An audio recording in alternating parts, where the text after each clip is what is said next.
We have values as an organization, and we might be somewhat different in how we created those. We created those values as reflective of us and our best people on our best day.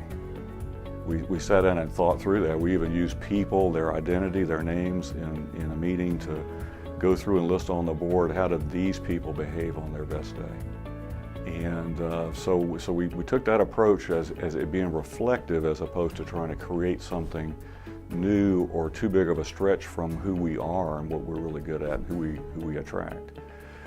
So yeah, we went through that process, and so our values are a little different perhaps than you might normally see because of their reflective nature. We've had this particular set of values for 3 years. We had a precursor before that. I'm going to say it was more typical of vision, mission, value statements that you'd see in a lobby, and you know, honesty and values like that. Nothing wrong with that. I think honesty is assumed, but I like the approach we landed on now, which is that reflective method. To me, the best way to establish values is to identify and uncover them, as opposed to in more or less a vacuum, or even in a wishful, futuristic way to say, you know, what do other people use as values? What would I like our values to be in 10 years?